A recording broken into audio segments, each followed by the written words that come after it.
নীরার বাবা নাজিম তালুকদার আর আদিলের বাবা আসিফ তালুকদার দুজনের প্রাণপ্রিয় বন্ধু ছিল। দুই বাড়িতে দুই বাড়ির সদস্যদের ভালোই আসা যাওয়া চলত। এই যাতায়াতের মধ্যেই সময়ের সাথে সাথে আদিল বুঝতে পারে সে নীরাকে ভালোবাসে। নীরা তার 2 বছরের বড়, তাতে কোনো সমস্যা ছিল না তার। যখন আদিল ঠিক করে সে নীরাকে নিজের মনের কথা বলবে, ঠিক তখনই একটা কার অ্যাক্সিডেন্টে মারা যায় নীরার বাবা মা। নীরার বাবার মৃত্যুর আগে আদিলের বাবা মাকে বলে যায় দেখে রাখার কথা। সেই কথা রাখতেই অনিকের সাথে বিয়ে দিয়ে নীরাকে নিজেদের বাড়িতে নিয়ে আসেন তারা।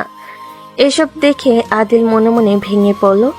বাবা মা ও ভাইয়ের দিকে তাকিয়ে এমন ভাব করে যে সেও এই বিয়েতে অনেক খুশি।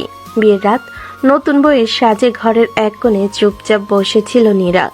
বাবা মাকে হারানোর শোক তখনও পুরোপুরি কাটেনি তার। নতুন জীবনের স্বপ্ন খুব একটা ছিল না, তবুও ভেবেছিল হয়তো অনিকের সাথে ধীরে ধীরে একটা সুন্দর সম্পর্ক গড়ে উঠবে। ঘরের দরজা খুলে ভিতরে ঢুকলো অনিক, কিন্তু তার মুখে হাসি নেই, চোখে মুখে নেই নতুন বিয়ের কোনো উচ্ছ্বাস। বসবেন না? অনিক কোনো উত্তর দিল না। আলমারি থেকে একটা বালিশ আর চাদর বের করে সোফার দিকে ছুঁড়ে দিল। নীলা অবাক হয়ে তাকিয়ে রইল। এগুলো কেন? আজ থেকে তুমি এইখানে ঘুমাবে। মানে? এই বিয়ে আমি করতে চাইনি, বাবা মার জড়াজড়িতে করতে হয়েছে, তাই আমার কাছ থেকে স্বামীর ভালোবাসা আশা করো না। নীরার বুকের ভেতরটা কেঁপে উঠল। যদি বিয়ে করতে না চাইতেন তাহলে আগে বলেননি কেন? এখন বিয়ে যখন করেছেন আমাকে মেনে নিতেই হবে। নীরার কথা শুনে অনিকের চোখ লাল হয়ে যায়।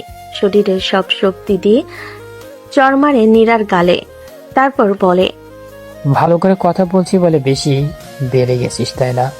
তোর মতো মেয়ের আমার বউ হওয়ার কোনো যোগ্যতা নেই। শুধু বাবা মায়ের জড়াজড়িতে তোকে বিয়ে করছি আমি। আমার থেকে কোনো কিছু পাওয়ার আশা করলেও তোকে আমি খুন করে ফেলবো। অনিকের চর খেয়ে এবং এমন আচরণ দেখে অবাক হয়ে তাকিয়ে থাকে নীরা। নীরা ছিল বাবা মায়ের একমাত্র আদরের মেয়ে। ওরা কোনোদিন নীরাকে বকবে দূরে থাক একটা ধমক দেয়নি। সেই জায়গায় আজ নিজের স্বামীর এমন আচরণ আশা করেনি নীরা।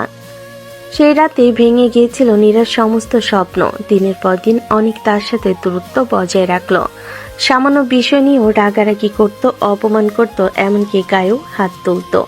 নীরা অনেক চেষ্টা করেছে সংসারটা টিকিয়ে রাখতে, কিন্তু অনেক যেন তাকে মেনে নেওয়ার চেষ্টাই করেনি। ওর সামনেই অনেক একটা মেয়ের সাথে কথা বলতো, সেগুলো সাধারণ কোনো কথা থাকতো না, খুব অ্যাডাল্ট কথা বলতো তাদের সাথে। বাবা মা হারানো মেয়েটা সব কষ্ট নিজের মধ্যে লুকিয়ে রাখতো। শ্বশুর শাশুড়ি মুখের দিকে তাকিয়ে কিছু বলতো না, মনে মনে ভাবতো হয়তো একদিন ঠিক হয়ে যাবে। কিন্তু সেই দিন আর আসেনি। বিয়ের মাত্র 2 মাস পর বিদেশে কাজের সুযোগ পেয়ে চলে গেল অনিক। যাও দিন নীরার দিকে ভালো করে তাকায়নি সে। দিন কেটে যায়, সপ্তাহ কেটে যায়, কেটে যায় বছর। 2 বছর কেটে যায়, অনেকের কোনো ফোন নেই, কোনো খোঁজ খবর নেই। তারপর একদিন ভয়ঙ্কর একটা খবর এলো। অনেক যে অফিসে কাজ করত সেখানে ভয়াবহ অগ্নিকাণ্ড হয়েছে। নিহতদের তালিকায় ছিল তার নামও। কয়েকদিন পর দেশে পাঠানো হলো একটি ঝলসে যাওয়া মরা দেহ। কিছু জিনিসপত্র দেখে সবাই বিশ্বাস করতে বাধ্য হলো সেটাই অনেক। শোকে ভেঙে পড়েছিল পুরো চৌধুরী পরিবার, কিন্তু সবচেয়ে বেশি নিঃশব্দ হয়ে গিয়েছিল নীরা।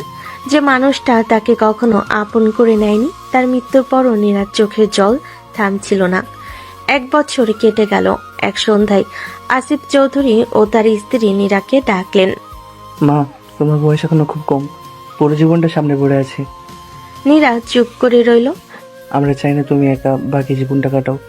নীরা তখনই বুঝে গেল তারা কি বলতে চাইছেন। আপনারা কি বলতে চাইছেন? আমার চাই তোমার বিয়ে আবার হোক, আর যদি তুমি রাজি থাকো তাহলে আদিলের সাথে। নীরা বিস্ময়ে তাকিয়ে রইল। না, এটা কখনো সম্ভব না। জানি মা, হঠাৎ করে মেনে নেওয়া কঠিন, কিন্তু আমরা তোমাকে মেয়ের মতনই ভালোবাসি। তোমাকে দূরে পাঠাতে মন চায় না, প্লিজ রাজি হয়ে যাও। অনেকবার না বলেছিল নীরা, কিন্তু যাদের সে নিজের বাবা মায়ের মতো সম্মান করে তাদের অনুরোধও উপেক্ষা করতে পারেনি। দীর্ঘ দ্বিধা আর মানসিক লড়াইয়ের পর অবশেষে রাজি হয়েছিল সে। বর্তমান। নীরার কথা শোনা মাত্রই রাগ উঠে গেল আদিলের। থুতনি চেপে ধরল নীরার। আমি তোর স্বামী, বুঝেছিস? এই মুখে অন্য কারো নাম আমি শুনতে চাই না। অতীতে তোর আমার সম্পর্ক কি ছিল, বয়সের ব্যবধান, কোনো কিছু মানি না আমি। তুই আমার বউ, তোমাকে আমি যেভাবে ইচ্ছে সেইভাবে ছুতে পারবো, একটা আওয়াজও করবি না তুই। আদিল নীরাকে ছেড়ে দিতেই ও কান্না করতে করতে বসে পড়ল। তারপর আদিলের দিকে তাকিয়ে বলল, আমি পারছি না তোমাকে মন থেকে মেনে নিতে। আমি তোমাকে কখনো সেই চোখে দেখিনি। কিন্তু আমি তো তোমাকে সেই চোখেই দেখেছি, মন প্রাণ দিয়ে ভালোবেসেছি তোমাকে। যখন দেখলাম তুমি আমাদের বাড়িতে আমার বড় ভাইয়ের স্ত্রী হয়ে এলে, তখন আমার ভেতরে কি ঝড় শুরু করে দিলে। সেই সুযোগ আমি গ্রহণ করেছি। এখন নিজের স্ত্রীকে মন থেকে ভালোবেসে কাছে টেনেছি। বলতো, এতে কি আমি এত বড় অন্যায় করেছি? আদিলের কথা শুনেও নীরার চোখের জল থামল না। সে ধীরে ধীরে বলল, ভালোবাসা জোর করে পাওয়া যায় না আদিল। আমার মনটা এখনো অতীতের ক্ষয় থেকে বের হতে পারেনি। আমাকে একটু সময় দাও। নীরার শেষ কথাগুলো শুনে আদিল কিছুক্ষণ নিশ্চুপ দাঁড়িয়ে রইল। তার রাগ যেন ধীরে ধীরে মিলিয়ে যেতে লাগলো। সে বুঝতে পারল ভালোবাসা আর অধিকার এক জিনিস নয়। আদিল ধীরে ধীরে নীরার কাছ থেকে কয়েকবার দূরে সরে গেল। আমি হয়তো তাড়াহুড়ো করে ফেলেছি। এত বছর ধরে তোমাকে ভালোবেসেছি বলে ভেবেছিলাম বিয়ে হলেই সব ঠিক হয়ে যাবে, কিন্তু তোমার মনের কথাটা বুঝতে পারিনি। নীরা চোখের পানি মুছে চুপচাপ তার দিকে তাকিয়ে রইল। আমি আর কখনো তোমার উপর জোর করব না। তুমি যতটা সময় চাও আমি অপেক্ষা করব। শুধু একটা সুযোগ চাই, যেন নতুন করে তোমার বিশ্বাসটা অর্জন করতে পারি। নীরা ধীরে ধীরে মাথা নিচু করল। বিশ্বাস ভাঙতে এক মুহূর্ত লাগে, কিন্তু গড়তে অনেক সময় লাগে। আমি জানি না ভবিষ্যতে কি হবে, তবে আমাকে নিজের মতো করে একটু সময় দাও। আদিল মৃদু হেসে মাথা নাড়ল। ঠিক আছে, আজ থেকে আমি তোমার স্বামী হিসেবে কোনো অধিকার দেখাবো না। আগে একজন ভালো বন্ধু হওয়ার চেষ্টা করব। নীরার চোখের জল তখনও থামেনি। ঘরের ভেতর নীরবতা নেমে এলো। আদিল গভীর একটা নিঃশ্বাস ফেলল। ঠিক আছে নীরা, তোমার মন যদি এখনো প্রস্তুত না থাকে, আমি তোমাকে কোনো কিছুর জন্য জোর করব না। নীরা অবাক হয়ে তার দিকে তাকালো। আদিল আলমারি থেকে একটা বালিশ আর একটা পাতলা চাদর বের করে বিছানার এক পাশে রেখে দিল। ওগুলো কেন? আমরা একই ঘরে থাকবো, কারণ এই বিয়ে হয়েছে, সেটা আমি অস্বীকার করছি না। কিন্তু তোমার ইচ্ছার বিরুদ্ধে আমি স্বামীর অধিকার দেখাবো না। তুমি নিশ্চিন্তে বিছানার ওই পাশে ঘুমাও, আমি এই পাশে থাকবো। তোমার অনুমতি ছাড়া তোমাকে ছুবও না।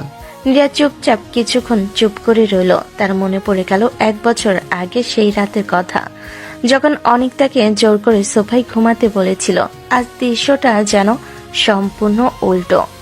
তুমি সত্যিই আর জোর করবে না? না, আমি চাই একদিন যদি তুমি আমাকে নিজের স্বামী বলে ডাকো, সেটা যেন শুধু তোমার মনের ইচ্ছাই হয়। নীরা কোনো উত্তর দিল না, শুধু ধীরে ধীরে মাথা নেড়ে বিছানার এক পাশে শুয়ে পড়ল। আদিলও অন্য পাশে শুয়ে পড়ল। দুজনের মাঝখানে ছিল 1 হাতেরও বেশি দূরত্ব, কিন্তু সেই দূরত্বটা ছিল শুধু বিছানা নয়, 2টা হৃদয়েরও। ঘরের আলো নিভে গেল, বাইরে হালকা বাতাস বইছিল। একই ছাদের নিচে একই বিছানায় থেকেও দুজন মানুষ তাদের নিজস্ব চিন্তায় হারিয়ে রইল। সামনে কি অপেক্ষা করছে তা কেউই জানতো না। অবশ্যই, তবে আমি গল্পটিকে সম্মতি, পারস্পরিক শ্রদ্ধা ও ধীরে ধীরে সম্পর্কে গড়ে ওঠার দিকে এগিয়ে নিতে পারি। ভোরের আলো ধীরে ধীরে জানালার পর্দা ভেদ করে ঘরের ভেতর ঢুকছিল। বাইরে পাখির কিচিরমিচির, দূরে মসজিদ থেকে ফজরের আজানে শেষ ধ্বনি ভেসে আসছে। রাতে নীরবতা কেটে নতুন দিনে শুরু হয়েছে। নীরার ঘুম ভাঙল। চোখ খুলে সে কিছুক্ষণ ছাদের দিকে তাকিয়ে রইল। তারপর ধীরে ধীরে মনে পড়ল এটা তার নিজের ঘর নয়। গত রাতের কথোপকথন, কান্না, দ্বিধা সবকিছু একে একে মনে পড়ে গেল। সে ধীরে পাশে তাকালো। আদিল তখনও ঘুমিয়ে আছে। নিজের পাশে গুটিসুটি মেরে শুয়ে আছে। মাঝখানে রাখা বালিশটা ঠিক আগের মতোই আছে। একবারও সেটা হারানোর চেষ্টা করেনি। নীরা অজান্তে দীর্ঘশ্বাস ফেলল। আদিল সত্যিই নিজের কথার মূল্য রাখে, নাকি শুধু গত রাতের জন্য? সে ধীরে বিছানা থেকে নেমে জানালার পাশে গিয়ে দাঁড়ালো। সকালে ঠান্ডা বাতাস তার মুখে এসে লাগলো। অনেকদিন পর তার মনে হলো গত রাত অন্তত ভয়ের মধ্যে কাটেনি। ঠিক তখনই পেছন থেকে হালকা শব্দ হলো। আদিলের ঘুম ভেঙে গেছে। সে উঠে বসে কিছুক্ষণ নীরার দিকে তাকিয়ে রইল, তারপর শান্ত গলায় বলল, সুপ্রভাত। নীরা শুধু মাথা নাড়ল। আদিল বিছানা গুছিয়ে বালিশটা আবার আলমারিতে রেখে দিল। তুমি এগুলো গুছিয়ে রাখছো কেন?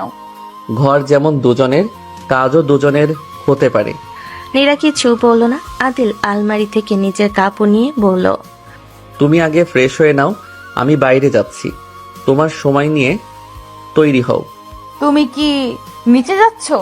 হ্যাঁ, আম্মু হয়তো নাস্তার আয়োজন করছেন। যদি কেউ তোমাকে অস্বস্তিকর কিছু জিজ্ঞেস করে আমাকে বলবা। সবকিছু সামলে নেওয়ার দায়িত্ব আমার। নীরা অবাক হয়ে তাকিয়ে রইল। সব সময় আমার কথা ভাবছো কেন? আদিল কয়েক মুহূর্ত চুপ থেকে উত্তর দিল, কারণ আমি চাই না তুমি আমার জীবন থেকে হারিয়ে যাও।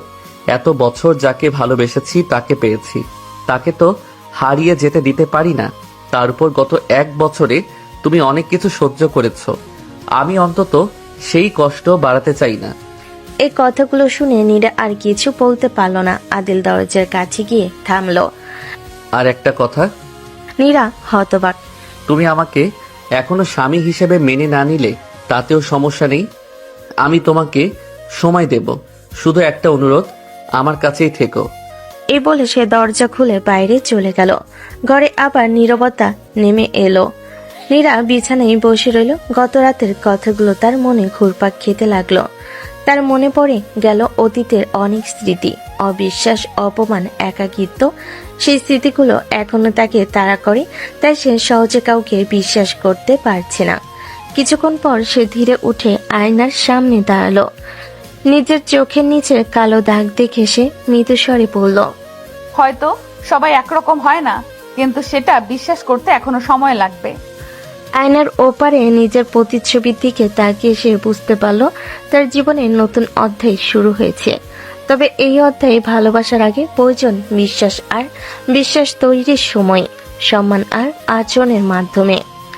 সকাল গড়িয়ে প্রায় 8টা। নিচতলার ডাইনিং রুমে সকালে নাস্তার আয়োজন চলছে। রান্নাঘর থেকে ভেসে আসছে গরম পরোটা আর ভাজির গন্ধ। নীরা ধীরে ধীরে সিঁড়ি বেয়ে নিচে নামলো, কিন্তু তার মুখে আগের মতোই নীরবতা। কিন্তু গত রাতে সেই ভয়ের ছাপটা যেন একটু হলেও কমে গেছে। ডাইনিং টেবিলে বসেই সে দেখলো আদিল ইতিমধ্যে নাস্তা সাজিয়ে দিচ্ছে। নিজের জন্য নয়, বরং সবার প্লেটে খাবার তুলে দিচ্ছে। আসিফ চৌধুরী মৃদু হেসে বললেন, আদিল, তুই তো আজ আমাদের আগেই সব গুছিয়ে ফেলেছিস। আজ থেকে চেষ্টা করছি বাড়ির দায়িত্ব একটু বেশি করে নিতে। নীরা চুপচাপ নিজের চেয়ারে বসলো। আদিল তার দিকে তাকিয়ে খুব স্বাভাবিক গলায় বলল, নীরা, তুমি কি ডিম খাও নাকি শুধু সবজি নেবে? যদি কোনো কিছু পছন্দ না হয় বলো। নীরা কিছুটা অবাক হলো। প্রশ্নটা ছিল খুব সাধারণ, কিন্তু অনেক তো কোনোদিন তাকে এভাবে জিজ্ঞেস করেনি। যা আছে তাই চলবে। চলবে আর পছন্দ হবে, দুটো এক জিনিস না। আদিলের কথায় টেবিলে হালকা হাসি পরিবেশ তৈরি হলো। নীরা কিছু বলল না, তবে নিজের অজান্তে তার ঠোঁটের কোণে একটুখানি হাসি ফুটে উঠল। নাস্তা শেষ করে নীরা রান্নাঘরে প্লেট ধুতে যাচ্ছিল। ঠিক তখনই আদিল এগিয়ে এসে বলল, তুমি রেখে দাও, আমি করছি। নীরা ভুরু কুচকে বলল, সব কাজ তুমি করবে নাকি? আদিল হালকা হেসে উত্তর দিল, না, কিন্তু আজ তোমাকে করতে হবে, এমন কোনো নিয়মও তো নেই। মানুষ কি বলবে? মানুষ সব সময় কিছু না কিছু বলবে, কিন্তু আমি চাই না তুমি নিজের প্রয়োজনের চেয়ে শুধু লোকের কথার জন্য কাজ করো। নীরা আর জোর করল না। সময় চলে যায় তার আপন গতিতে। আজ নীরা আর আদিলের বিয়ের 20তম দিন।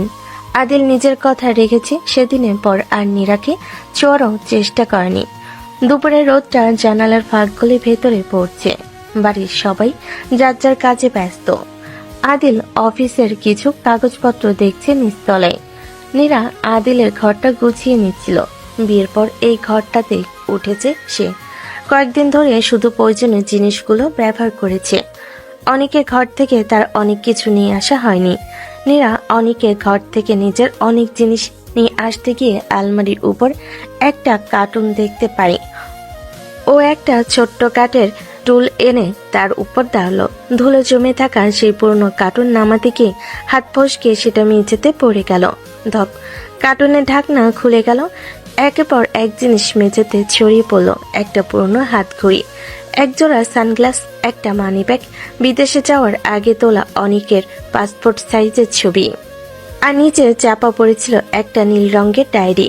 এরা কাপা কাপা হাতে ছবিটা তুলে নিল। মুহূর্তের মধ্যেই তার বুকের ভেতরটা কেমন যেন ভারী হয়ে গেল। অনেক।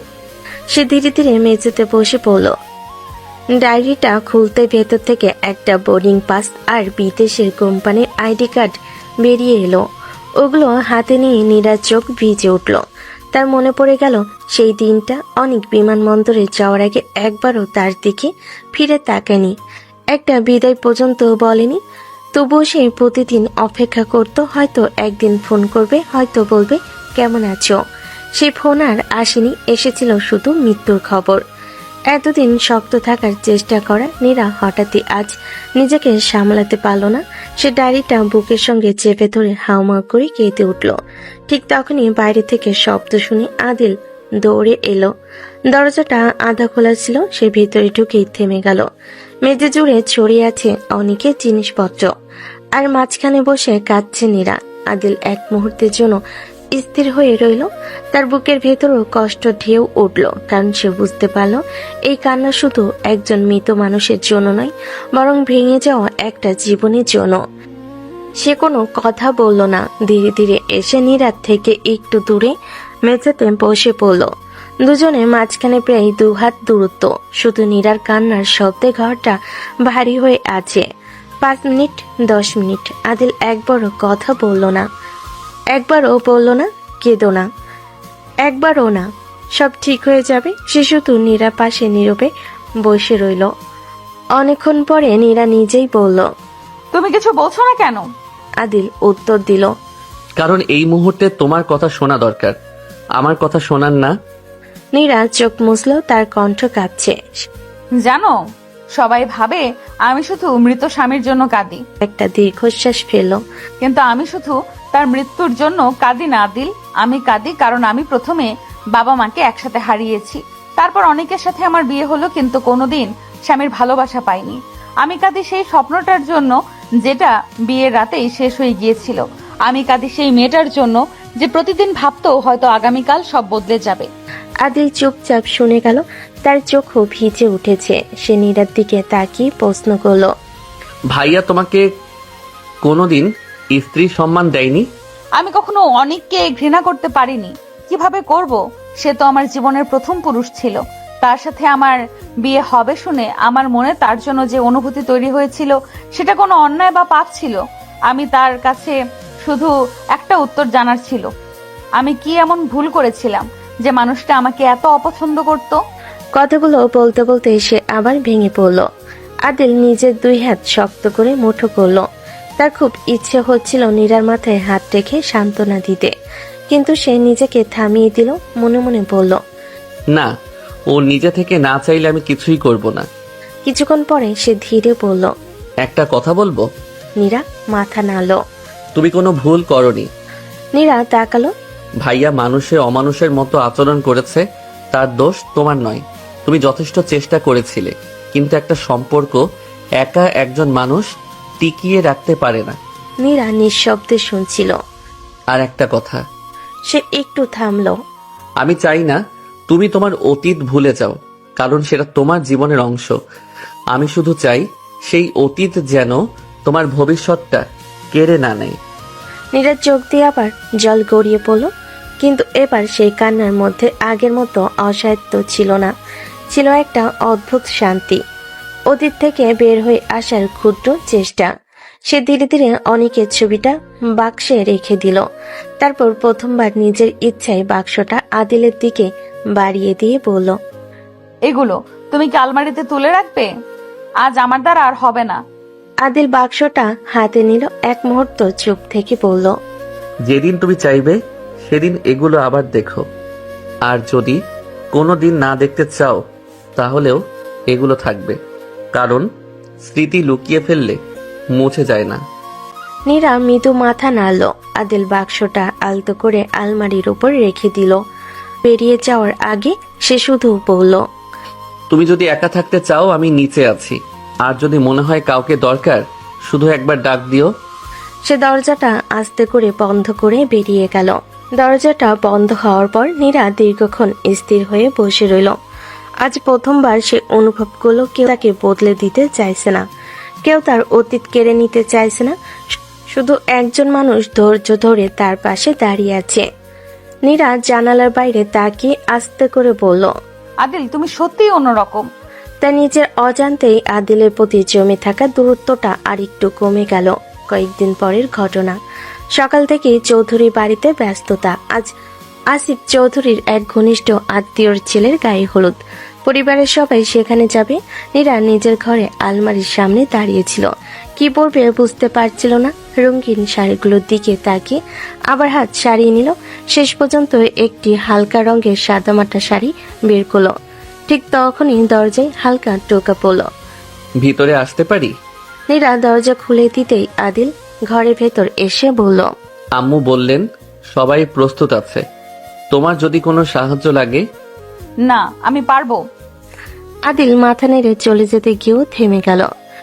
একটা কথা বলি, বলো। আজ কেউ যদি এমন কিছু বলে যাতে তোমার খারাপ লাগে, একা সহ্য করার চেষ্টা করবে না, উত্তর দিয়ে আসবে, দরকার পড়লে আমাকে জানাবে। নীরা অবাক হয়ে তার দিকে তাকালো। সবাইকে কি থামাতে পারবে? না, কিন্তু কেউ তোমাকে অপমান করলে চুপ করে দাঁড়িয়ে থাকবো না। কথাটা বলে সে বেরিয়ে গেল। কিছুক্ষণ পর অনুষ্ঠানে সবাই পৌঁছালো। চারিদিকে আলো, সাজসজ্জা আর মানুষের কোলাহল। নীরা চুপচাপ এক কোণে দাঁড়িয়েছিল। হঠাৎ কয়েকজন আত্মীয় তার দিকে তাকিয়ে নিজেদের মধ্যে ফিসফাস শুরু করে দিল। ওই যে চৌধুরী বাড়ির বড় ছেলের বউ ছিল না? হ্যাঁ, বিয়ের কয় মাস যেতে না যেতেই ওই বাড়ির বড় ছেলেকে খেয়েছে, এখন আবার ছোট ছেলের বউ হয়েছে। এমন বিয়েও হয় নাকি? মানুষকে বলবে, লজ্জা শরম কিছু নেই নাকি? তাদের কথাগুলো নীরার কানে স্পষ্ট পৌঁছালো। সে মাথা নিচু করে অন্যদিকে চলে যেতে চাইছিল। ঠিক তখনই একজন সরাসরি বলেই ফেল, তোমার কি লজ্জা করে না এক ভাইয়ের পর আরেক ভাইয়ের সাথে শুইতে? মুহূর্তে চারপাশ নিস্তব্ধ হয়ে গেল। নীরা যেন মাটির সঙ্গে মিশে যেতে চাইছিল। ঠিক সেই সময় পেছন থেকে শান্ত কিন্তু দৃঢ় কণ্ঠ ভেসে এলো, একটু দাঁড়ান। সবাই তার দিকে তাকালো। আদিল ধীরে ধীরে নীরার পাশে এসে দাঁড়ালো, তবে তাকে স্পর্শ করলো না। আপনারা আমার স্ত্রীকে নিয়ে কথা বলছেন? কেউ উত্তর দিল না। একটা কথা মনে রাখবেন, একজন মানুষ জীবনে কত কষ্ট পেয়েছে সেটা না জেনে বিচার করা খুব সহজ, কিন্তু সেটা ন্যায়ের কাজ নয়। একজন আত্মীয় বিরক্ত হয়ে বলল, সত্যি বলতে হলে পুরো সত্যি বলতে হয়। আমার ভাই মারা যাওয়ার পর এই মেয়েটা 1 বছর ধরে আমাদের বাড়িতে থেকেও কখনো নিজের কষ্টের কথা বলেনি। বাবা মাকে হারিয়েছে, স্বামীকে হারিয়েছে, তবু সবার সম্মান রেখেছে। আমার বাবা মায়ের কথা রাখতে এই বিয়েতে রাজি হয়েছে। সে সব কথা বাদ, কোথায় লেখা আছে একটা মেয়ে তার প্রথম স্বামী মারা গেলে দ্বিতীয় বিয়ে করতে পারবে না? আর যদি সে নতুন জীবন শুরু করার চেষ্টা করে তাতে লজ্জার কি আছে? লোকজন চুপ হয়ে গেল। আদিল আবার বলল, আপনারা যদি তাকে সম্মান দিতে না পারেন অন্তত অসম্মান করবেন না, কারণ তাকে অসম্মান করা মানে আমার পরিবারকে অসম্মান করা। চারপাশে নীরবতা নেমে এলো। কেউ আর একটি কথাও বলল না। নীরা এতক্ষণ মাথা নিচু করে দাঁড়িয়েছিল, তার চোখ ভিজে উঠেছে। অনুষ্ঠান শেষ হওয়ার আগে সে চুপচাপ বাড়ি ফিরে এলো। নিজের ঘরে ঢুকে দরজা বন্ধ করে দিল। বিছানায় বসতে চোখের পানি আর আটকে রাখতে পারল না। সে ফুপিয়ে ফুপিয়ে কাঁদতে লাগলো। কিছুক্ষণ পর দরজায় আস্তে টোকা পড়ল। নীরা, আমি কি ভেতরে আসতে পারি? নীরা কোনো উত্তর দিল না। আদিল আবার বলল, আমি ভেতরে আসছি না, শুধু একটা কথা বলতে এসেছি। ভেতর থেকে কান্নার শব্দ ছাড়া আর কিছুই শোনা গেল না। আজকের কথাগুলো তোমার খুব কষ্ট দিয়েছে জানি, কিন্তু একটা কথা মনে রেখো, মানুষের কথায় তোমার মূল্য কমে যায় না। নীরা ধীরে ধীরে দরজা খুলল। তার চোখ লাল হয়ে আছে। তুমি সবার সামনে আমার হয়ে কথা বললে কেন? আদিল শান্ত গলায় বলল, কারণ তুমি আমার স্ত্রী। আমার স্ত্রীকে আমার সামনে অপমান করবে আর আমি চুপ করে বসে থাকবো? এমন কাপুরুষ আদিল চৌধুরী না। সবাই তো হাসছিল। হাসুক, আমি চাই না আমার পাশে থাকা মানুষটা নিজেকে একা ভাবুক। নীরার চোখ আবারও ভিজে উঠল। আমি তোমার এত ভালোবাসার কোনো প্রতিদান দিতে পারছি না। আমি তোমার কাছ থেকে কোনো প্রতিদান চাই না, শুধু চাই তুমি নিজেকে দোষী ভাবা বন্ধ করো। আমি পারি না। আজ না পারলে কাল পারবে, কাল না পারলে 1 মাস পরে। আমি অপেক্ষা করতে পারি। নীরা প্রথমবার নিজের ইচ্ছায় তার চোখের দিকে তাকালো। সে চোখে কোনো দাবি নেই, কোনো অধিকার দেখানোর চেষ্টা নেই, শুধু আন্তরিকতা। অনেকক্ষণ নীরব থাকার পর সে আস্তে করে বলল, ধন্যবাদ। আদিল হালকা হেসে বলল। নীরার ঠোঁটের কোণে ক্ষীণ একটা হাসি ফুটে উঠল। এটা তোমার প্রাপ্য ছিল। আদিল নীরার একটু কাছে এসে চোখের পানি মুছে দিয়ে দুহাত নীরার মুখের উপরের দিকে তুলে কপালে আর গালে চুমু এঁকে দেয়। তারপর চুপচাপ ঘর থেকে বেরিয়ে যায়। নীরা গালে হাত দিয়ে অবাক হয়ে আদিলের চলে যাওয়ার দিকে তাকিয়ে থাকে। তার চেয়েও বেশি অবাক হয় আস্ত আদিল তাকে জিজ্ঞেস না করেই তার কপালে আর গালে চুমু খেয়েছে। তার তো রাগ হওয়া উচিত, কিন্তু তা হচ্ছে না কেন? নীরা বিড়বিড় করে বলল, হয়তো আমি এখনো তোমাকে ভালোবাসতে পারিনি, কিন্তু আজ তোমার চুমুতে আমার অস্তিত্ব অনুভব হয়নি। কিন্তু আজ তোমার চুমুতে আমার অস্বস্তি অনুভব হয়নি, বরং ভালো লাগা তৈরি হয়েছে। তোমার জন্য আমার মনে অনুভূতি জন্ম নিয়েছে। নীরা বুঝতে পারলো তার নিজের অজান্তে বুকের ভেতর জমে থাকা বরফ যেন ছোট্ট একটা ফাটল ধরলো। সে ফাটল দিয়ে ধীরে ধীরে প্রবেশ করতে শুরু করলো আদিল চৌধুরী নামের এক পুরুষ। গায়ে হলুদের ঘটনার পর আরো কয়েকদিন কেটে গেছে। নীরার মনে এখনো অনেক দ্বিধা, অনেক অজানা প্রশ্ন, কিন্তু একটা বিষয় সে বুঝতে শুরু করেছে। আদিলের কথাগুলো শুধু মুখের কথা নয়, তার কাজেও সেই আন্তরিকতা আছে। সকালে নরম রোদ জানালা দিয়ে ঘরে ঢুকেছে। নীরা চুল শুকাতে শুকাতে বারান্দায় দাঁড়িয়ে আছে। নিচের বাগানে আদিল গাছে পানি দিচ্ছে। নীরা কিছুক্ষণ তাকিয়ে থেকে নিচে নেমে এলো। আদিল নীরাকে দেখে হেসে বলল, ঘুম ভাঙলো অবশেষে? আমি তো অনেক আগেই উঠেছি, এতক্ষণ বারান্দায় দাঁড়িয়েছিলাম। বারান্দায় দাঁড়িয়ে দাঁড়িয়ে আমাকে দেখতেছিলে? নীরা হঠাৎ অপ্রস্তুত হয়ে গেল। কে বলেছে? আমি তো বাগান দেখছিলাম। আমার দিকে 5 মিনিট তাকিয়ে থাকলে আমার বুঝতে অসুবিধা হয় না? নীরা মুখ ফিরিয়ে অন্যদিকে তাকালো। নিজেকে খুব সুন্দর ভাবো, তাই না? আমি শুধু সুন্দর না, সেই লেভেলের হ্যান্ডসাম। ভার্সিটিতে থাকতে আমাকে দেখে সব মেয়েরা আমাকে দেখে ক্রাশ খায়। নীরা হেসে প্রশ্ন করলো, ও তাই নাকি? তা কয়টা প্রেম করছিলা? একটাও না। ও মা, কেন? এত মেয়ে তোমার উপর ক্রাশ খেয়েছে, তার মধ্যে একটা মেয়ের সাথে তো প্রেম করতে পারতে। ক্রাশ খেতো ঠিক আছে, কিন্তু সবগুলো ধোঁকা ছিল। কি ধোকাবাজি করেছো? আর বলো না, একবার একটা মেয়ে আমাকে রক্ত দিয়ে চিঠি লিখে দিয়েছিল। আমি তো খুশিতে বাকবাকু। কেউ আমার নিজের রক্ত দিয়ে চিঠি লিখে দিয়েছে। অনেকটা পটেই গিয়েছিলাম, তখন শুনতে পারলাম ওটা নাকি ছাগলের রক্ত ছিল। বলো তো কেমন লাগে? আমার হৃদয় ভেঙে খান খান হয়ে গিয়েছে। আদিলের বলার ধরন দেখে নীরা নিজের হাসি আটকে রাখতে পারল না। পেট চেপে হাসতে শুরু করে। হাসতে হাসতে একসময় ঘাসের উপর লুটোপুটি খেতে থাকে। নীরাকে এভাবে প্রাণ খুলে হাসতে দেখে আদিল কিছুক্ষণ চুপচাপ দাঁড়িয়ে রইল। এই নীরার বাবা মায়ের মৃত্যুর পর এই প্রথমবার সে নীরার মুখে এমন নির্ভেজাল হাসি দেখল। সেই হাসিতেই যেন বাড়ির চারপাশটা উজ্জ্বল হয়ে উঠল। এই যে এত হাসলে কিন্তু মানুষ ভাববে আমি খুব বড় কৌতুক অভিনেতা। তুমি কৌতুক অভিনেতা না, তুমি আস্ত একটা নাটকে। নাটকে? আমি কিন্তু সত্যি কথাই বলেছি। সত্যি? তাহলে সেই ছাগলের রক্তের চিঠিটাও সত্যি? 100% সত্যি। পরে বন্ধুরা এত হাসাহাসি করেছিল যে 1 সপ্তাহ ভার্সিটিতে মাথা নিচু করে চলেছি। তোমাকে দেখে তো মনে হয় না তুমি কখনো লজ্জা পাও। তোমার সামনে দাঁড়ালে মাঝে মাঝে পাই। কথাটা শুনে নীরা থেমে গেল। মুখের হাসিটা একটু নরম হয়ে এলো। কয়েক মুহূর্ত দুজনের চোখ এক হলো। তারপর তারা অন্যদিকে তাকিয়ে নিজের চুলগুলো কানের পিছনে সরিয়ে নিল। আচ্ছা, এত কথা বলো কিভাবে? তুমি চুপচাপ থাকো বলেই। দুজনই যদি চুপ থাকি তাহলে এই বাড়িটা কবরস্থানের মতো লাগবে। তা ঠিক। হঠাৎ আদিলের চোখ পড়ল বাগানের এক কোণে ফুটে থাকা একটা সাদা ফুলের দিকে। সে গিয়ে আলতো করে একটি ফুল তুলে আনলো। এই ফুলটা তোমার জন্য। আমার জন্য কেন? কারণ আজ অনেক দিন পর তোমাকে হাসতে দেখলাম, এই হাসিটা যেন হারিয়ে না যায়। নীরা কিছুক্ষণ ফুলটার দিকে তাকিয়ে রইল, তারপর ধীরে ধীরে হাত বাড়িয়ে ফুলটা নিল। ধন্যবাদ। ও, ইদানিং ঘন ঘন ধন্যবাদও পাই, মনে হচ্ছে দিনগুলোকে ইতিহাসে লিখে রাখি। বেশি খুশি হয়েও না, একটা ধন্যবাদ পেয়েছো বলে নিজেকে নায়ক ভেবো না। নায়ক হওয়ার দরকার নেই, তোমার মুখে এই হাসিটা থাকলেই আমার দিনটা ভালো। নীরা এবার কোনো উত্তর দিল না, তবে ঠোঁটের কোণে সে ছোট্ট হাসি ফুটে উঠেছিল, সেটা লুকিয়ে রাখা গেল না। দূর থেকে হালকা বাতাস এসে দুজনের মাঝের অস্বস্তিটুকু যেন একটু একটু করে উড়িয়ে নিয়ে গেল। নতুন সম্পর্কের পথটা এখনো দীর্ঘ, কিন্তু আজ সেখানে প্রথমবারের মতো স্বস্তির একটা ছোট্ট আলো জ্বলে উঠল।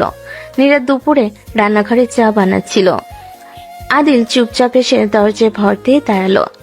এক কাপ চা কি এই গরিব ছেলেটাও পেতে পারে? গরিব? হ্যাঁ, কারণ আমাকে তো কেউ নিজের হাতে চা বানিয়ে দেয় না, নিজে একা একাই খাচ্ছে। নীরা কাপ এগিয়ে দিল। নাও। আদিল এক চুমুক দিয়ে মুখ কুঁচকে ফেলল। কি হলো?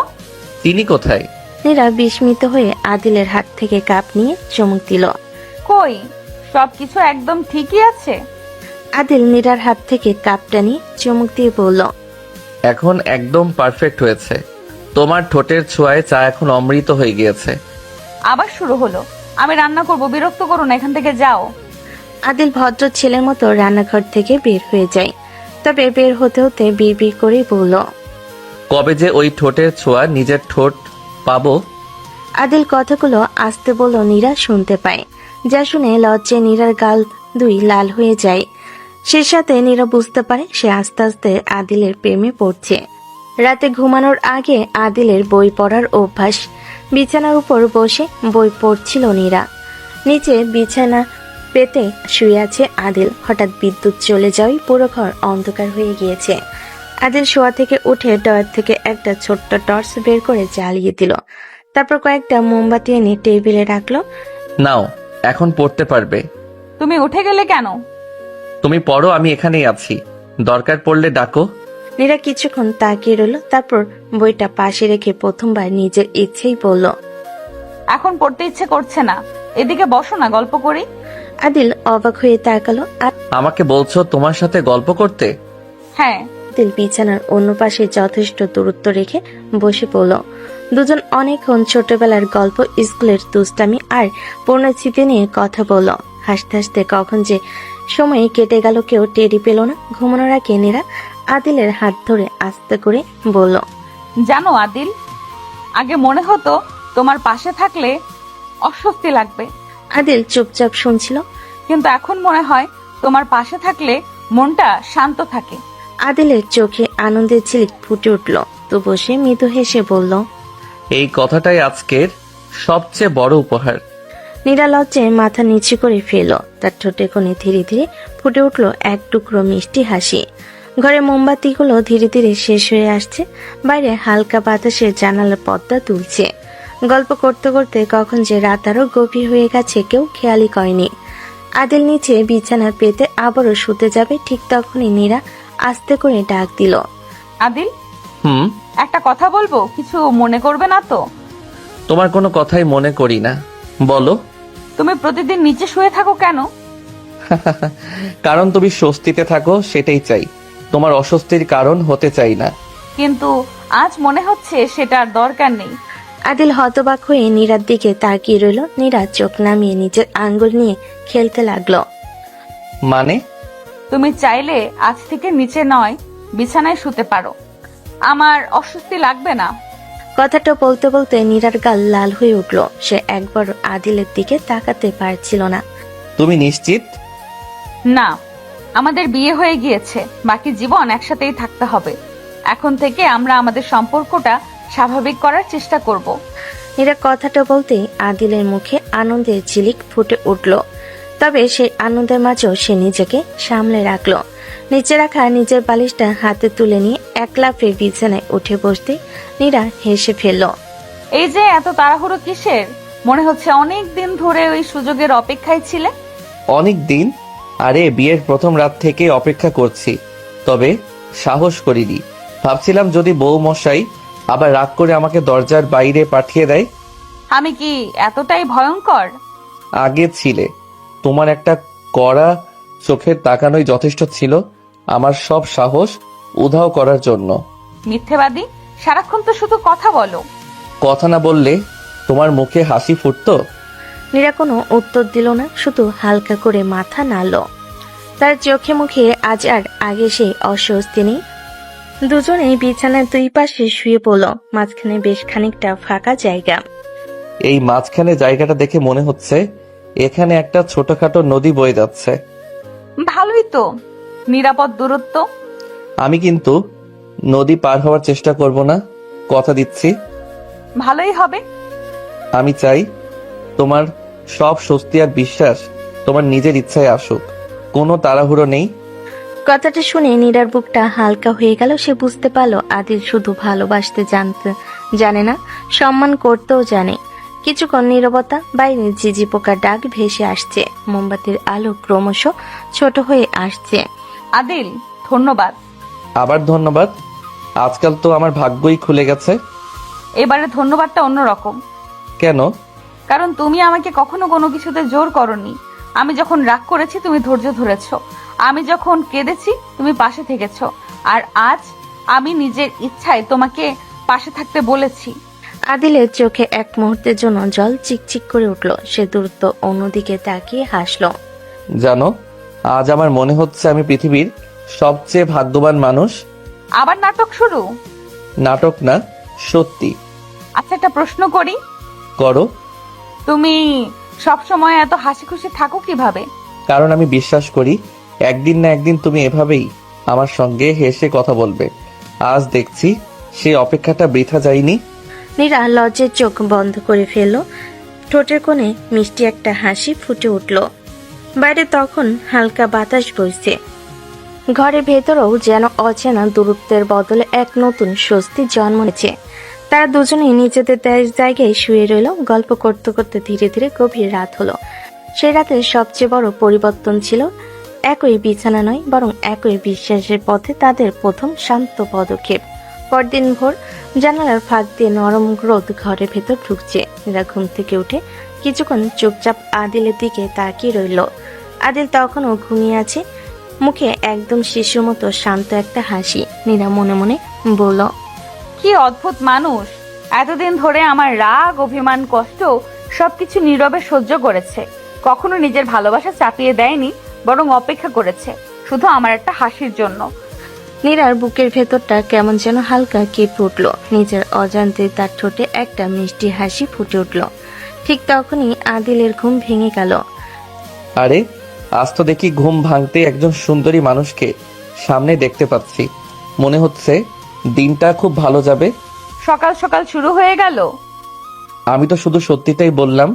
তুমি না একদমই বদলাবে না। বদলানোর ইচ্ছাও নেই, তবে একটা জিনিস বদলেছে। কি? আগে সকালে উঠলে তোমার মুখে শুধু রাগ দেখতাম, এখন হাসিও দেখতে পাই। নীরা কিছু না বলে নিচে নেমে গেল, কিন্তু তার বুকের ভেতরটা অদ্ভুত এক আনন্দে ভরে উঠল। দেখতে দেখতে কেটে গিয়েছে 4 মাস। নীরা আর আদিলের সম্পর্ক আর 5টা দম্পতির মতো না হলো এখন অনেকটাই স্বাভাবিক। দুজন সারা দুষ্টামিতে মেতে থাকে। আদিল নীরাকে সারাক্ষণ কিছু না কিছু বলে বিরক্ত করে। আদিলের বাবা মা ওদের খুনসুটি দেখে অনেক খুশি। তার বুঝতে পারছে আদিল ও নীরার সম্পর্ক আস্তে আস্তে স্বাভাবিক হচ্ছে। সকালে নাস্তা শেষ হয়েছে কিছুক্ষণ আগে। বাড়ির সবাই যার যার কাজে ব্যস্ত। নীরা রান্নাঘরে থালা বাসন গুছিয়ে রাখছে। আদিল বাইরের উঠোনে মোটরসাইকেলটা পরিষ্কার করছে। মাঝে মাঝে সে রান্নাঘরের দিকে উকি দিচ্ছে। নীরা সেটা খেয়াল করলেও কিছু বলল না। তবে আজ আর বিরক্তিও লাগছে না, মনে মনে হাসছে। পরদিন কিছুক্ষণ পর আদিল রান্নাঘরের দরজায় এসে দাঁড়ালো। ম্যাডাম, একটা দরকার ছিল। কি দরকার? আজ বিকেলে একটু বাইরে যাবে? কোথায়? সেটা এখনই বলে দিলে সারপ্রাইজ থাকবে। তোমার সারপ্রাইজ মানে কোনো না কোনো দুষ্টুমি। আরে না, আজ একদম ভদ্র ছেলে হয়ে থাকবো। কোনো দুষ্টুমি না, কোনো বাড়াবাড়ি না, শুধু তোমাকে নিয়ে একটু ঘুরে আসবো। আমি তো এমনিতেই খুব একটা বাইরে যাই না। সবাই আমাকে দেখলে অনেক রকম কথা বলে। কে কি বলবে, কে কি ভাববে সে নিয়ে জীবন চলবে না, তাই বলছি এসব চিন্তা না করে বাহিরে চলো। চার দেয়ালের মধ্যে থাকলে মনটা আরো ভারী হয়ে যায়। একটু খোলা বাতাসে গেলে হয়তো ভালো লাগবে। যদি তোমার ইচ্ছে হয় শুধু তখনই যাব। যদি তোমার ইচ্ছে হয়, এই কথাটা নীরার কানে বারবার বাজলো। আদিল সবসময় তার সিদ্ধান্তকে গুরুত্ব দেয়। নীরা কিছুক্ষণ চুপ থেকে বলল, আচ্ছা যাব। সত্যি? এত অবাক হচ্ছ কেন? কারণ ভাবিনি এত সহজে রাজি হয়ে যাবে। আমি তো না শুনে একটা বড় বক্তৃতা দেওয়ার প্রস্তুতি নিয়ে এসেছিলাম। আমার বক্তৃতা শুনতে আমার একদম ভালো লাগে না। আচ্ছা, তাহলে আজ থেকে বক্তৃতা বন্ধ। সেটা তুমি পারবে না। ঠিক ধরেছ। 5 মিনিট চুপ থাকলে আমার দম বন্ধ হয়ে আসে। নীরা আবারও হেসে ফেল। আদিল মনে মনে বলল, এই হাসিটা আল্লাহ যেন কোনোদিন মুছে না যায়। বিকেলের নরম রোদ। নীরা একটা হালকা আকাশি রঙের একটা সালোয়ার কামিজ পরে বেরিয়ে এলো। খোলা চুল, হালকা বাতাস লাগছে। তাকে দেখে আদিল কয়েক সেকেন্ড চুপ করে রইল। এইভাবে তাকিয়ে আছো কেন? ভাবছি তোমাকে নিয়ে বাইরে গেলে সবাই আমার দিকেই তাকাবে। কেন? কারণ সবাই ভাববে এত সুন্দর একজন মানুষের পাশে দাঁড়িয়ে থাকা ছেলেটা নিশ্চয়ই অনেক ভাগ্যবান। তুমি প্রশংসা করতে একটু ক্লান্ত হও না? সত্যি কথা বলতে ক্লান্তি লাগে না। তোমার কথাগুলো বিশ্বাস করা কঠিন। আজ না হয় কঠিনই থাক, একদিন সহজ হয়ে যাবে। আদিল মোটরসাইকেলের পাশে গিয়ে হেলমেটটা এগিয়ে দিল। এই নাও, আগে এটা পড়ো। তুমি? আমারটাও আছে। নিরাপত্তার ব্যাপারে কোনো ছাড় নেই। নীরা অবাক হয়ে হেলমেট হাতে নিল। সে ভেবেছিল আদিল হয়তো শুধু ঘুরতে যাওয়ার কথাই ভাববে, কিন্তু প্রথমেই তার নিরাপত্তার কথা ভেবেছে। তুমি সত্যি অন্যরকম। এটা প্রশংসা? হয়তো। বাহ, আজকে তো একদিনেই অনেক বড় বড় পুরস্কার পেয়ে গেলাম। নীরা মাথা নেড়ে হেসে মোটরসাইকেলে উঠে বসলো। কিছুটা ইতস্তত করে সে পেছনে বসলো। আদিল ইঞ্জিন চালু করার আগে শুধু একবার বলল, আমাকে ধরে বসো, নয়তো আমি বাইক টান দিলে তুমি পড়ে যাবে। নীরা আদিলকে পেছন থেকে শক্ত করে জড়িয়ে ধরে। আদিল মুচকি এসে মোটরসাইকেল চালু করে। আদিলের মোটরসাইকেল এগিয়ে যেতে থাকলো, সেই সাথে দুজনের সম্পর্ক আরো এক ধাপ এগিয়ে যায়। ঘোরাঘুরি শেষে নীরা বিকালে নাস্তা রেডি করতে রান্নাঘরে যায়। আদিলের মা বারবার নিষেধ করলেও কথা শোনেনি। নীরার নাস্তা বানাতে বানাতে বারবার আদিলের কথাগুলোই মনে পড়ছে। নীরা মনে মনে বলল, আমি কি তাহলে আদিলকে ভালোবেসে ফেলেছি? নিজেই প্রশ্ন করলো, নিজেই উত্তর দিল। হ্যাঁ, ভালোবেসে ফেলেছি। না হলে ওকে না দেখলে এত খারাপ লাগবে কেন? ওর হাসি দেখলে আমার এত ভালো লাগে কেন? ওর কথা ভাবতেই মনটা এত শান্ত হয়ে যায় কেন? নীরা হাড়িতে নাড়তে নাড়তে হঠাৎ নিজের অজান্তেই হেসে ফেল। ঠিক তখনই পাশ দিয়ে যাচ্ছিল আদিল। কি ব্যাপার, একা একা হাসছো কেন? আমাকে নিয়ে কোনো ষড়যন্ত্র হচ্ছে নাকি? না, কিছু না।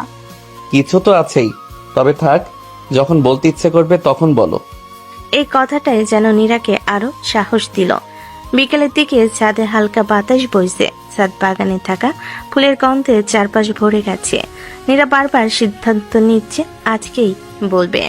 আর লুকিয়ে লাভ নেই। মানুষটা এতদিন ধরে নিজের অনুভূতি লুকিয়ে রেখেছিল শুধু আমার জন্য। আজ আমার পালা। নীরা ধীরে ধীরে বাগানের দিকে হাঁটতে লাগলো। আদিল গাছ নিয়ে ব্যস্ত ছিল। নীরাকে ওর সামনের দিকে আসতে দেখে জিজ্ঞেস করলো, এই যে আজ নিজে থেকে এদিকে? হ্যাঁ, তোমার সঙ্গে একটা কথা ছিল। এত সিরিয়াস মুখ কেন? আমি আবার কোনো অপরাধ করেছি নাকি? না, আজ তুমি শুধু আমার কথা শুনবে, মাঝে একটাও কথা বলবে না। আচ্ছা, কথা দিলাম। নীরা গভীর একটা নিঃশ্বাস নিল। বুকের ভেতর হৃদস্পন্দন যেন হঠাৎ স্পষ্ট শোনা যাচ্ছে। আদিল, তুমি জানো আমার অতীত কি, আর আমাদের বিয়েটা কোন পরিস্থিতিতে হয়েছে? আমি সত্যি বলছি, আমি প্রথমে এই বিয়েটা মন থেকে মেনে নিতে পারিনি। তোমাকে দেখলেই আমার রাগ হতো। বারবার মনে হতো তুমি যদি বিয়েতে রাজি না হতে তাহলে আমাদের বিয়েটা হতো। সমাজের কটু কথার হাত থেকে বাঁচতে পারতাম। আমি এটাও ভেবেছিলাম তোমার সাথে আমার বিয়ের পরের জীবনটা আরো ভয়ঙ্কর হতে চলেছে। আদিল চুপচাপ শুনছে। কিন্তু ধীরে ধীরে বুঝলাম তুমি আমার জীবন ভয়ঙ্করের বদলে আরো সুন্দর করে দিয়েছো। তুমি সবসময় আমার পাশে থাকতে চেয়েছো। আমি যখন কেঁদেছি তুমি সান্ত্বনা দিয়েছো। আমি যখন চুপ থেকেছি তুমি অপেক্ষা করেছো। আমি যখন রাগ করেছি তুমি হাসি মুখে সহ্য করেছো। নীরা এবার এক মুহূর্ত থামলো, চোখে লাজুক আলো। আর সেই অপেক্ষার কাছে আমি হেরে গেছি আদিল। আদিল বিস্ময়ে অস্থির হয়ে রইল। আজ সারাদিন নিজের মনকে অনেক প্রশ্ন করেছি, তারপর বুঝেছি আমি আর শুধু তোমাকে সম্মান করি না, আমি তোমাকে খুব ভালোবেসে ফেলেছি। কথাটা বলেই নীরা লজ্জায় মাথা নিচু করে ফেলল। তার হাত দুটো কাঁপছে। আদিল কিছুক্ষণ কোনো কথাই বলতে পারল না। অবাক নয়নে নীরার দিকে তাকিয়ে থেকে তারপর চিৎকার করে বলল, তুমি সত্যি বলছো? আল্লাহ, তুমি আমার দোয়া কবুল করেছো। আমি যাকে এতদিন ভালোবেসেছি সেও আজ আমাকে ভালোবেসেছে। আমি এত খুশি কোথায় রাখবো? আদিলের মুখে সেই শিশুসুলভ আনন্দ দেখে নীরার আর লজ্জা সামলাতে পারল না। এতদিন যে মানুষটা শুধু তার হাসিটুকুর জন্য অপেক্ষা করেছে, আর যে মানুষটাই খুশিতে ছোট্ট ছেলের মতো আচরণ করছে। একটা কথা কতবার বলাতে চাও? 100 বার, 1000 বার, সারা জীবন শুনতে চাই। তুমি সত্যি একটা পাগল। হ্যাঁ, আমি পাগল, তবে শুধু একজনের জন্য। নীরা মাথা নিচু করে ফেলল, তার ঠোঁটের কোণে মিষ্টি একটা হাসি। আদিল কয়েক কদম এগিয়ে এলো, কিন্তু আগের মতোই একটা নিরাপদ দূরত্ব বজায় রেখে থেমে গেল। নীরা, একটা কথা বলবো? তোমার হাতটা একটু ধরতে পারি? প্রশ্নটা শুনে নীরার বুকটা কেঁপে উঠল। এতদিনের স্বামী তবু আজ অনুমতি চাইছে। নীরা ধীরে ধীরে নিজের ডান হাতটা বাড়িয়ে দিল। আজ আর অনুমতি চাইতে হবে না। আদিল খুব আলতো করে নীরার হাতটা নিজের হাতে নিল, যেন ভয় পাচ্ছে একটু শক্ত করে ধরলেই এই মুহূর্তটা ভেঙে যাবে। জানো, আমি কতবার কল্পনা করেছি এই মুহূর্তটা, কিন্তু বাস্তবে এটা এত সুন্দর হবে কখনো ভাবিনি। আমি দুঃখিত আদিল। দুঃখিত? কেন? তোমাকে অনেক কষ্ট দিয়েছি, অনেক রাগ করেছি, অনেক কটু কথা বলেছি। তুমি যদি সেদিন আমার উপর রাগ করতে, তাহলে হয়তো আজ আমি এই মানুষটাকে চিনতেই পারতাম না। তুমি জানো আমি কেন কখনো রাগ করিনি? কেন? কারণ আমি জানতাম তুমি আমার উপরে রাগ করনি। তুমি রাগ করেছিলে তোমার ভাগ্যের উপর, তোমার পরিস্থিতির উপর। আমি যদি তখন তোমার রাগের জবাবে রাগ করতাম, তাহলে তোমার কষ্টটা আরো বেড়ে যেত। নীরার চোখ ভিজে উঠল। সে আর নিজেকে সামলাতে পারল না। সে ধীরে ধীরে এক পা এগিয়ে এসে আদিলের বুকের উপর মাথা রেখে দাঁড়ালো। ধন্যবাদ আমার জীবনে আসার জন্য। আদিল এক মুহূর্তের জন্য স্থির হয়ে গেল, তারপর খুব সাবধানে, খুব সম্মানের সঙ্গে নীরা মাথায় আলতো করে হাত রাখলো। আলহামদুলিল্লাহ, আজ মনে হচ্ছে আমার সব অপেক্ষার দাম পেয়ে গেলাম।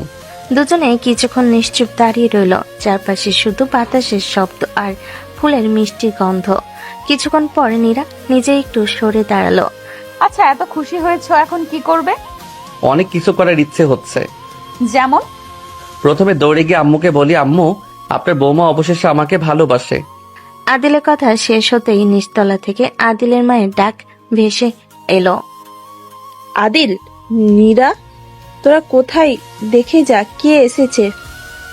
দুজনে চমকে উঠল। নীরা তাড়াতাড়ি নিজের চোখ মুছে নিল। আদিল হালকা এসে নীরার দিকে তাকালো।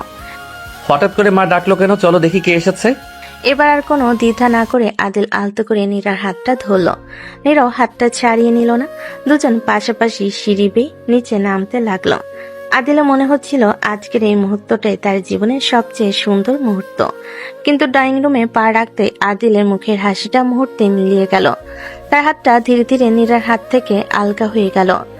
সামনে দাঁড়িয়ে থাকা মানুষটাকে দেখে যেন সময় থেমে গেল। নীরাও অবাক হয়ে তাকিয়ে আছে। আদিল স্তব্ধ, কারণ তাদের সামনে দাঁড়িয়ে আছে অনিক। কয়েক সেকেন্ড কেউ কোনো কথা বলতে পারলো না। অনিকের চোখ ধীরে ধীরে নিচের দিকে নামলো। তার দৃষ্টি গিয়ে থামলো কয়েক মুহূর্ত আগের একসাথে থাকা আদিল আর নীরার হাতের দিকে। তার চোখ মুহূর্তে লাল হয়ে উঠল, মুখের পেশিগুলো শক্ত হয়ে গেল। আদিল, তুই? আদিল কিছু বলার আগেই অনিক ঝড়ে বেগে তার দিকে এগিয়ে এলো। তুই আমার স্ত্রীর হাত ধরার সাহস পেলে কি করে? আদিল কি বলবে বুঝতে পারছে না। আদিলকে চুপ থাকতে দেখে অনেকের আগে মুষ্টিবদ্ধ হাত তুলে আদিলকে ঘুষি মারতে গেল। ঠিক তখনই অনেক দাঁড়াও। অনেকের হাত মাঝ আকাশেই থেমে গেল। সে বিস্মিত হয়ে বাবার দিকে তাকালো। আব্বু, আপনি আমাকে থামাচ্ছেন কেন? আপনার ছোট ছেলেকে দেখুন, আমার স্ত্রীর হাত ধরে। একটা কথা আর বলবে না? ড্রয়িং রুমে নীরবতা নেমে এলো। অনেক কিছু বুঝতে পারছে না। কিন্তু আব্বু, কোথায় ছিলে এতদিন তুমি? আমাদের কাছে তো তোমার মৃত্যুর খবর এসেছিল, সেই সাথে কিছুদিন পর একটা ঝলসে যাওয়া মৃতদেহ। ওটার সাথে কিছু জিনিসপত্র দেখে আমরা বিশ্বাস করতে বাধ্য হয়েছি তুমি মৃত্যু। তোমার জানাজা হয়েছে, সেটাতে তোমার একটা কবর হয়েছে আমাদের পারিবারিক কবরস্থানে। আর তুমি যাকে এখনো তোমার স্ত্রী বলছো, সে এখন আর তোমার স্ত্রী নয়। মানে? তোমার চলে যাওয়ার পর অনেক কিছু বদলে গেছে। তোমার মৃত্যু খবরের 1 বছর পর আমি আর তোমার মা নীরা আর আদিলের বিয়ে দিয়েছি। কথাটা শুনে অনেক যেন পাথর হয়ে গেল, তার চোখ বিস্ফোরিত, মুখ শুকিয়ে গেছে। সে অবিশ্বাস নিয়ে কখনো বাবার দিকে, কখনো নীরার দিকে, আবার কখনো আদিলের দিকে তাকাতে লাগলো। না, এ- এ- এটা হতে পারে না। ডাইনিং রুমে এমন নীরবতা নেমে এলো যেন কারোর নিঃশ্বাসের শব্দ শোনা যাচ্ছে। নীরা একদম স্থির, তার চোখ বিস্ফোরিত, মুখে কোনো অভিব্যক্তি নেই, যেন মুহূর্তের মধ্যে তার চারপাশের পৃথিবী থেমে গেছে। না, এটা হতে পারে না। মীরা আমার স্ত্রী, ও আমার ছাড়া অন্য কারোর হতে পারে না। বাস্তবতা মেনে নাও অনিক, তোমার মৃত্যুর খবর আমরা নিজেরা তৈরি করিনি। অফিস থেকে খবর এসেছিল, সরকারি কাগজপত্র এসেছিল, তোমার জিনিসপত্র এসেছিল, আমরা তোমার জানাজাও করিয়েছি। আমি মারিনি, আমি বেঁচে আছি। তাহলে আমার স্ত্রীকে অন্য কারোর সঙ্গে বিয়ে দিলেন কিভাবে? যখন একজন মানুষকে মৃত ঘোষণা করা হয়, তখন তার পরিবার সেই বিশ্বাস নিয়েই সামনে এগোয়। আমরা নীরের পুরো জীবনটা একা নষ্ট হতে দিতে চাইনি। আমার অনুমতি ছাড়া আমার স্ত্রী বিয়ে দিলেন? ভাইয়া, চুপ, একদম চুপ। তুই একটা কথাও বলবি না। আদিল আর কোনো উত্তর দিল না, সে শুধু নীরব হয়ে দাঁড়িয়ে রইল। আমি তোকে নিজের ভাই ভাবতাম, আর তুই আমার স্ত্রীর স্বামী সেজে বসে আছিস। আমি কখনো কারো সংসার ভাঙতে চাইনি, তাই বলে বিয়ে করলি কেন? কারণ সবাই বিশ্বাস করেছিল তুমি আর বেঁচে নেই। আর এই সিদ্ধান্ত শুধু আমার ছিল না। তুই না বলতে পারতিস। হয়তো পারতাম, কিন্তু তখন মনে হয়েছিল নীরাকে নতুন করে বাঁচার একটা সুযোগ দেওয়া দরকার। নতুন জীবন, আমার স্ত্রীকে বিয়ে করাই ছিল সেই নতুন জীবন। যথেষ্ট হয়েছে অনিক।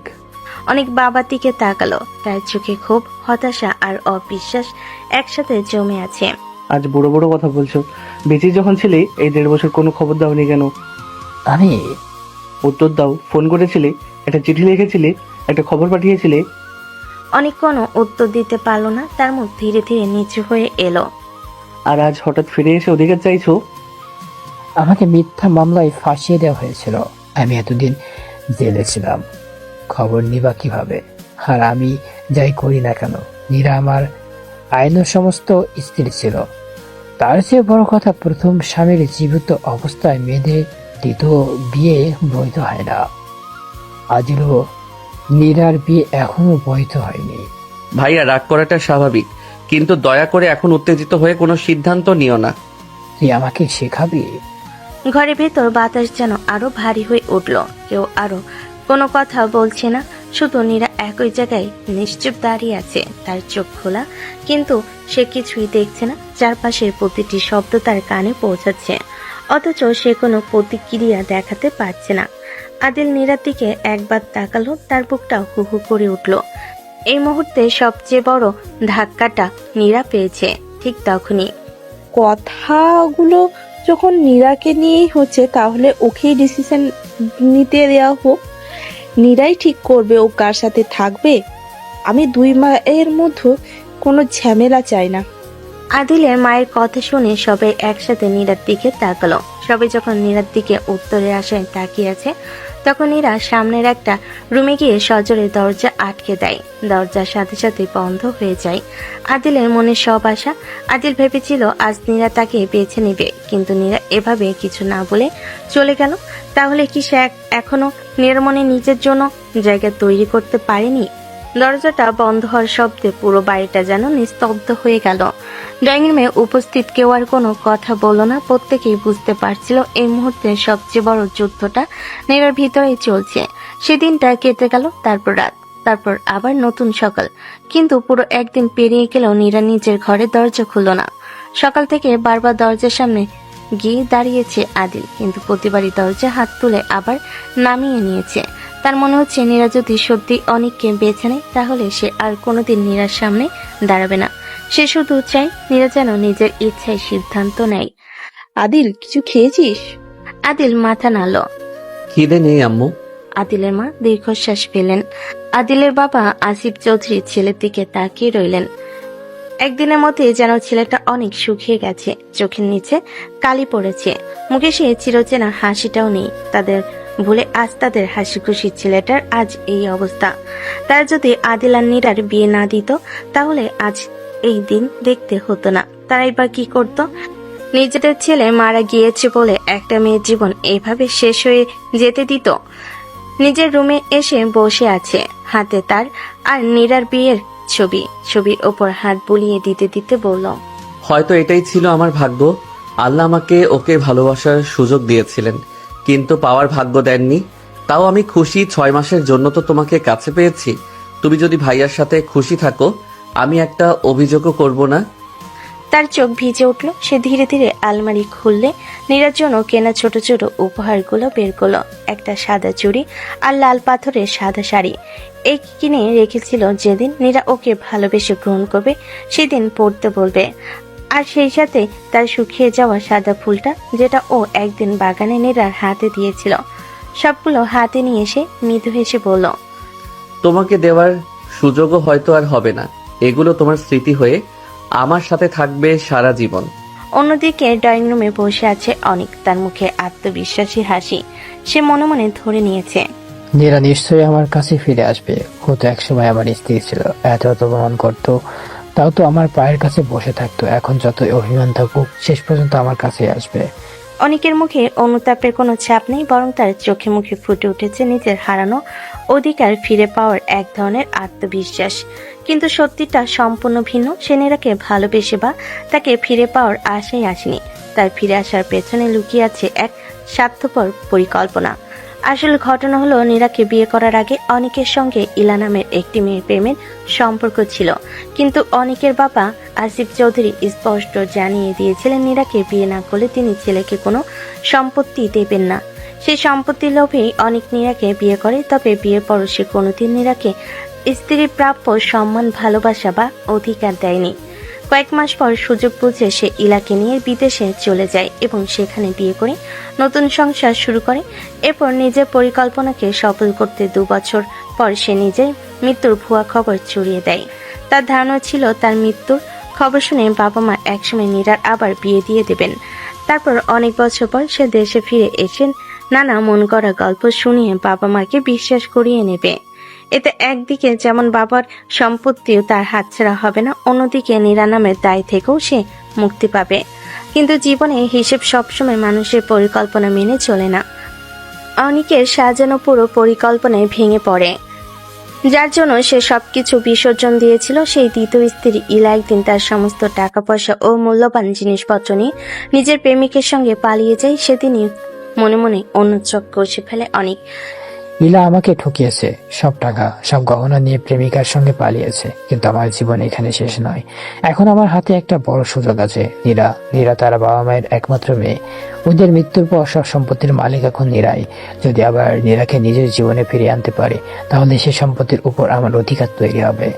সে আয়নার সামনে দাঁড়িয়ে নিজের চেহারা ঠিক করতে থাকে। এবার আমাকে বদলে যাওয়ার স্বামীর অভিনয় করতে হবে, অনুতপ্ত হতে হবে, চোখের পানি আনতে হবে, সবাইকে বিশ্বাস করাতে হবে যে আমি শুধুই নীরাকে ভালোবাসি। একবার নীরা আমাকে ক্ষমা করে দিলেই বাকিটা খুব সহজ হবে।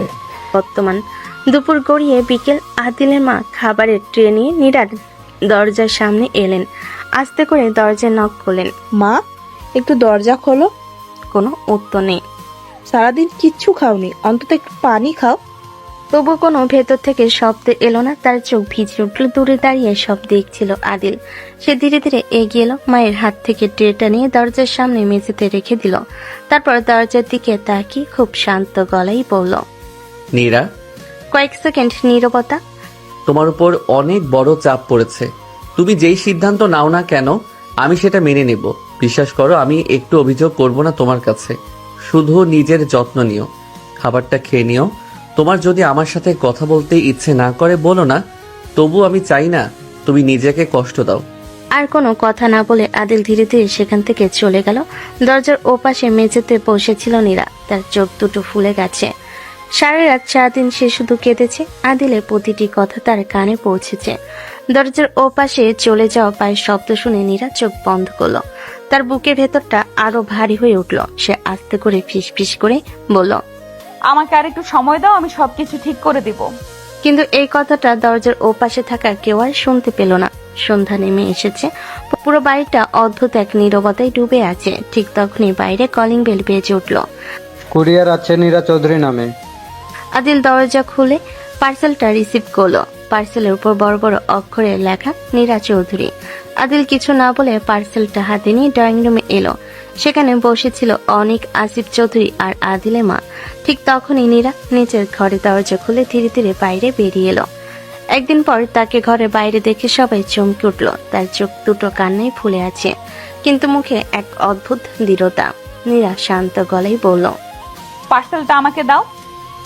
আদিল কোনো প্রশ্ন না করে পার্সেলটা নীরার হাতে তুলে দিল। নীরা সবার সামনে ধীরে ধীরে পার্সেলটা খুলতে লাগলো।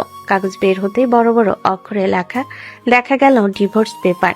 মুহূর্তে পুরো ঘর নিস্তব্ধ হয়ে গেল। অনেকের ঠোঁটের কোণে হালকা হাসি ফুটে উঠল। আমি জানতাম শেষ পর্যন্ত আদিলকে ডিভোর্স দিবে। আদিল নিঃশব্দে মাথা নিচু করে দাঁড়িয়ে রইল। বুকের ভেতরটা মজুদ দিয়ে উঠল। সে কোনো কথা বলল না, কিন্তু পরের মুহূর্তে সবাই অবাক হয়ে গেল। নীরা ধীরে ধীরে এগিয়ে ডিভোর্সের কাগজটা অনেকের সামনে ধরে দিল। এই নিন, সাইন করুন। অনেকের মুখের হাসি মুহূর্তেই মিলিয়ে গেল। কি বলছো কি নীরা? এটা আমার জন্য? হ্যাঁ, আপনার জন্যই। তুমি রাগ করছো, কষ্ট পেয়েছো, আমি সব বুঝি, কিন্তু একটা ভুলের জন্য এত বড় সিদ্ধান্ত নিও না। আমাকে আরেকটা সুযোগ দাও। আমি 1.5 বছর জেলে ছিলাম, কত কষ্ট করেছি, শুধু তোমাকে কাছে ফিরে এসেছি, আর তুমি আমাকে গ্রহণ না করে আদিলকে নিয়ে সংসার করতে চাইছো। জেলে ছিলেন নাকি ইলার সঙ্গে বিদেশে সংসার করেছিলেন? কথাটা শুনে অনেকের মুখের রং ফ্যাকাশে হয়ে গেল। কি সব বলছো? সত্যি বলছি, এতদিন আমি চুপ ছিলাম বলে ভেবেছেন কিছুই জানি না? এসব মিথ্যা কথা কে বলেছে তোমাকে? আমাকে কাউকে বলতে হয়নি। আপনার প্রতিটা মিথ্যার উত্তর আমার কাছে আছে। বিয়ের পর থেকে আপনি কোনোদিন আমাকে স্ত্রী হিসেবে মেনে নেননি। দিনের পর দিন অপমান করেছেন, কখনো ভালোবাসেননি, কখনো সম্মান দেননি। তারপর একদিন বিদেশে চলে গেলেন, একটা ফোন পর্যন্ত করেননি, একটা খবর পর্যন্ত দেননি। এরপর আপনার মৃত্যুর খবর এলো, আমি আপনাকে মৃত ভেবে সাদা কাপড় পরে কেঁদেছি, আপনার জন্য দোয়া করেছি। অথচ আপনি তখন আপনার অন্য একটা মেয়েকে নিয়ে সংসার করছিলেন। নীরা, আমার কথা শোনো। না, এবার আপনি ঠিক শুনবেন।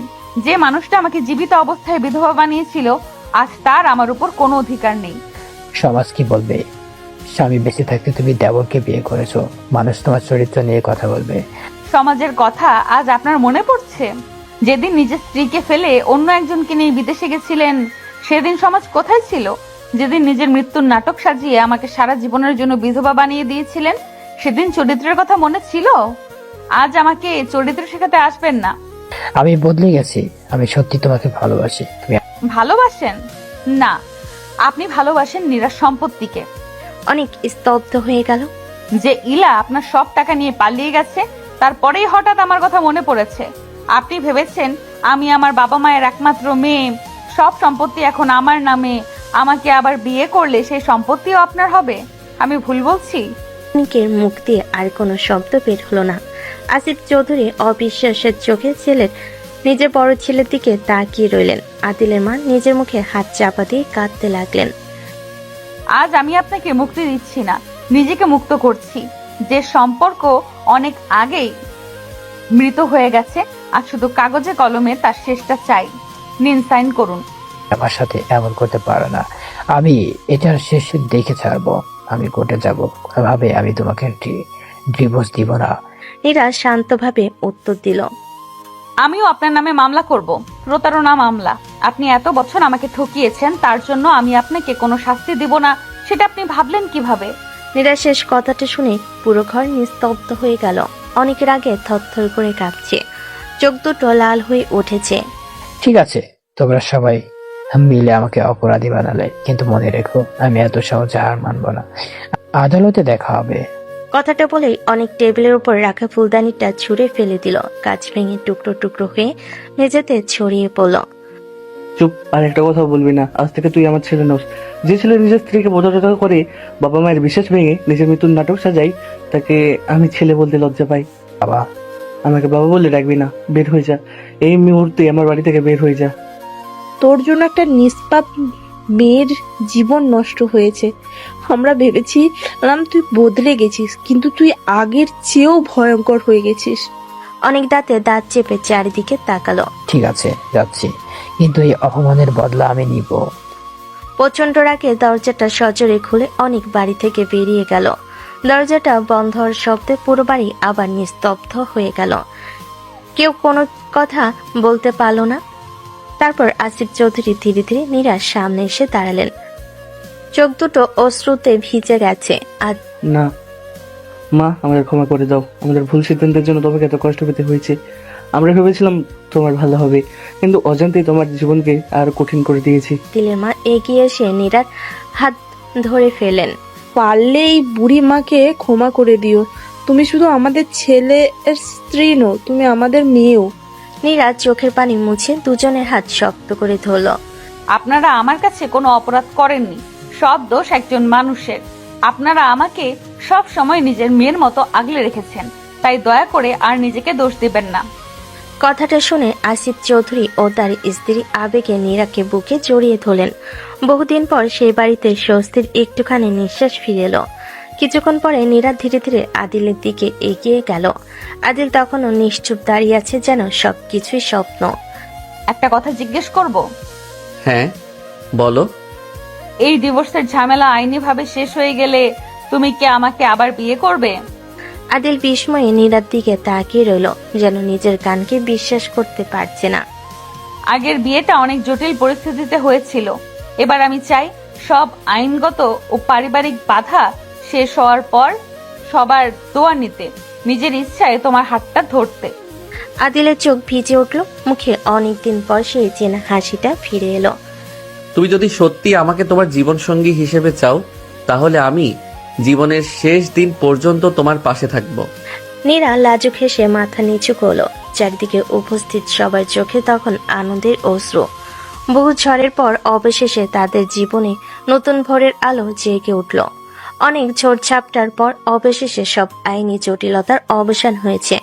সাক্ষ্য প্রমাণের ভিত্তিতে অনেকের শাস্তি হয়েছে, আর পরিবারের সবার দোয়া ও সম্মতিতে নতুন করে সম্পূর্ণ বৈধভাবে নীরা আর আদিলের নিকাহ সম্পন্ন হয়েছে। সন্ধ্যা গড়িয়ে রাত বাড়ির সবাই নতুন দম্পতিকে দোয়া করে নিজ নিজ ঘরে চলে গেছে। ধীরে ধীরে নিজের ঘরের দরজা খুলল আদিল। বুকের ভেতরটা তখনও কাঁপছে। এত সুখ যে মানুষকে কাঁদিয়ে দিতে পারে, সেটা আজ সে বুঝতে পারছে। ঘরে ঢুকতেই তার চোখ পড়ল বিছানার উপর। সাদা লাল শাড়ি পরে মাথায় হালকা ঘোমটা টেনে শান্তভাবে বসে আছে নীরা। আদিল কিছুক্ষণ স্থির হয়ে দাঁড়িয়ে রইল, যেন ভয় হচ্ছে এটাও যদি স্বপ্ন হয়। নীরা মুখ তুলে মৃদু হেসে তাকাতে আদিল আর নিজেকে সামলাতে পারল না। সে দ্রুত এগিয়ে এসে নীরাকে শক্ত করে জড়িয়ে ধরল। পরের মুহূর্তে তার বুক ভরা কান্না বেরিয়ে এলো। আমি ভেবেছিলাম তুমি আমার জীবন থেকে হারিয়ে যাবে, চিরদিনের জন্য হারিয়ে যাবে। প্রতিটা মুহূর্তে মনে হতো আল্লাহ হয়তো তোমাকে আমার কপালে রাখেননি। আমি শুধু দূর থেকে তোমার সুখের জন্য দোয়া করতাম, কিন্তু আজ তুমি আমার পাশে। আমি এখনো বিশ্বাস করতে পারছি না। নীরার চোখও ভিজে উঠল। সে আলতো করে আদিলের পিঠে হাত রাখলো। আমি কোথাও যাইনি আদিল, শুধু সত্যিটা বের করতে একটু সময় লেগেছিল। তোমার ধৈর্য, তোমার সম্মান আর নিঃস্বার্থ ভালোবাসাই আমাকে তোমার কাছে ফিরিয়ে এনেছে। কিছুক্ষণ দুজনে নিশ্চুপ, শুধু দুজনের চোখের জল একে অপরকে কাঁধ ভিজিয়ে দিল। কিছুক্ষণ পরে আদিল ধীরে ধীরে নিজেকে সামলে নিল। সে নীরার দিকে তাকিয়ে নরম কণ্ঠে বলল, নীরা, আজ আমাদের জীবনের সবচেয়ে বড় সুখের দিন, কিন্তু একটা কাজ না করলে আমার মন শান্ত হবে না। কি কাজ? চলো আমরা একসাথে 2 রাকাত নফল নামাজ পড়ি, আল্লাহর শুকরিয়া আদায় করি আর তার কাছে ক্ষমা চাই। নীরা কোনো কথা না বলে মাথা নাড়ল। দুজনেই অজু করে নামাজের জন্য দাঁড়ালো। নামাজ শেষ করে তারা দুজন পাশাপাশি বসে দুহাত তুলে দোয়া করতে লাগলো। হে আল্লাহ, আপনি আমাদের অসংখ্য নিয়ামত দিয়েছেন। আমাদের ভুল ত্রুটি, জানা অজানা সব গুনাহ ক্ষমা করে দিন। হে আল্লাহ, আমাদের জীবনের যে সময়টা বিভ্রান্তি আর জটিলতার মধ্যে কেটেছে, সেই সময়ে আমরা অজ্ঞতাবশত যদি কোনো সীমা লঙ্ঘন করে থাকি, আপনি আমাদের ক্ষমা করে দিন। আমাদের সম্পর্ককে সবসময় হালাল, পবিত্র ও আপনার সন্তুষ্টির পথে পরিচালিত করুন। আমাদের সংসারে রহমত, বরকত ও শান্তি দান করুন। কখনো যেন আমরা আপনার অবাধ্য না হই। দোয়া শেষ করে দুজনেই চোখ মুছল। তাদের হৃদয় যেন অনেকটা হালকা হয়ে এলো। আদিল মৃদু হেসে বলল, আজ থেকে আমরা নতুন করে শুরু করলাম এমন একটা জীবন যেখানে আমাদের সবচেয়ে বড় ভরসা হবে আল্লাহ। নীরা হাসি মুখে উত্তর দিল, ইনশাআল্লাহ। আল্লাহ চাইলে মৃত্যু ছাড়া আমাদের সম্পর্ক কোনো বিচ্ছেদ ঘটবে না। দোয়া শেষ করে দুজনে কিছুক্ষণ নীরবে বসে রইল। ঘরের বাতাসে যেন এক অদ্ভুত প্রশান্তি। এতদিনের কষ্ট, অপেক্ষা আর ভুল বোঝাবুঝির পর আজ তাদের হৃদয় দুটো সত্যি শান্ত। আদিল ধীরে ধীরে আলমারির দিকে এগিয়ে গেল। কিছুক্ষণ খুঁজে একটি ছোট্ট কাঠের বাক্স নিয়ে ফিরে এলো। নীরা অবাক হয়ে তাকিয়ে রইল। ওটা কি? আদিল মৃদু হেসে বাক্সটা তার হাতে দিল। খুলে দেখো। নীরা ধীরে ধীরে বাক্সটা খুলতেই অবাক হয়ে গেল। ভেতরে সুন্দর করে রাখা আছে একজোড়া সাদা কাচের চুড়ি, লাল পাড়ের সাদা শাড়ি আর একটি শুকিয়ে যাওয়া সাদা ফুল। নীরার চোখ আবারও ভিজে উঠল। এগুলো মনে আছে একদিন বাগান থেকে এই ফুলটা তোমাকে দিয়েছিলাম? সেদিন থেকেই রেখে দিয়েছিলাম। আর এই শাড়ি আর এই চুড়িগুলো কিনেছিলাম সেই দিনের জন্য, যেদিন তুমি নিজের ইচ্ছায় আমাকে স্বামী হিসেবে গ্রহণ করবে। নীরা নিজেকে সামলাতে পারল না। তার চোখ পেয়ে নীরবে অশ্রু গড়িয়ে পড়ল। সে আস্তে করে আদিলের হাত দুটো নিজের হাতে নিল। তুমি এতদিন ধরে এগুলো আগলে রেখেছো? জানি না কেন, শুধু মনে হতো আল্লাহ চাইলে একদিন হয়তো এই স্বপ্নটা পূরণ হবে। আজ থেকে এই স্বপ্ন শুধু তোমার নয়, আমাদের। নীরা বাক্স থেকে সেই চুড়িগুলো বের করে নিজের হাতে পরে নিল। তারপর শুকিয়ে যাওয়া ফুলটা খুব যত্ন করে আবার বক্সে রেখে দিল। এটা আর কখনো ফেলতে দেব না। এটা আমাদের ধৈর্যের সাক্ষী হয়ে থাকবে। না, এটা শুধু একটা ফুল নয়, এটা প্রমাণ আল্লাহর উপর ভরসা করলে কোনো অপেক্ষাই বৃথা যায় না। তারপর আদিল শাড়িটা হাতে নিয়ে নীরার দিকে বাড়িয়ে দিয়ে বলল, বউ, এখন তুমি এই শাড়িটা পরে আসবা প্লিজ। আমি দুই চোখ ভরে তোমাকে দেখি। আদিলের মুখে বউ সম্বোধন শুনে নীরা লজ্জে লাল হয়ে যায়। তবে স্বামীর অনুরোধে শাড়িটা হাতে নিয়ে চলে যায় ওয়াশরুমে। বেশ কিছুক্ষণ পর শাড়ি গায়ে দিয়ে বের হয়ে আসে নীরা। দরজা খোলার শব্দে আদিল পেছনে ঘুরে তাকায়। লাল পাড় সাদা শাড়ি পরিহিত নারীকে দেখে আদিলের মনে হলো ওর সামনে জান্নাতের কোনো হুর দাঁড়িয়ে আছে। আদিল মন্ত্রমুগ্ধের মতো ধীর পায়ে এগিয়ে যেতে লাগলো নীরার দিকে। আদিলের এইভাবে নিজের দিকে এগিয়ে আসতে দেখে নীরা নিজের শাড়ির আঁচল শক্ত করে চেপে ধরে। আদিল নীরার কাছে গিয়ে ওর হাত নিজের হাতের মুঠোয় নিয়ে আসে। একটা হাত উপরে তুলে চুমু খায়, তারপর হাতের তালুতে। নীরা মনে হলো আদিলের প্রতিটা স্পর্শে ওর মনের ভেতরে উত্তাল বাতাস বইতে শুরু করেছে। আদিল নীরাকে টেনে নিজের কাছে নিয়ে এসে বুকের সাথে শক্ত করে চেপে ধরে। এমন ভাবে চেপে ধরে আছে মনে হচ্ছে সে ছেড়ে দিলে নীরা কোথাও হারিয়ে যাবে। আদিল নীরার কাঁধে মুখ ডুবিয়ে রাখে অনেকক্ষণ। সেখানে মুখ রেখে মাতাল কণ্ঠে নীরাকে ডেকে ওঠে, বউ। আদিলের ছোঁয়ায় নীরার অবস্থা শোচনীয় ও কাঁপা কাঁপা কণ্ঠে উত্তর দিল, কাছে আসো না। কাছেই তো আছি। আরো কাছে আসো। এতটা কাছে আসো যতটা কাছে আসলে আমাদের আলাদা করা সম্ভব হবে না। নীরা আদিলকে আরো শক্ত করে জড়িয়ে ধরে বলল, তোমার আমাকে যতটা কাছে দরকার টেনে নাও। আমি জানি এখন তুমি আমার কাছে কি চাইছো। তোমাকে আমি সেই অধিকার দিয়ে দিয়েছি। যত ইচ্ছা কাছে টেনে নাও। তোমার ভালোবাসার চাদরে আমাকে মুড়িয়ে রাখো। নীরার কথা শেষ হতে আদিল ওকে নিজের থেকে ছাড়িয়ে এক ঝটকায় কোলে তুলে নেয়। নীরার দিকে তাকিয়ে থেকে আস্তে আস্তে এগিয়ে যেতে থাকে বিছানার কাছে। যত্ন সহকারে শুয়ে দিল ফুল সাজানো বিছানায়। তারপর আস্তে আস্তে নীরার মুখের কাছে গিয়ে চুমু দেয় নীরার কপালে, তারপর দুই গালে।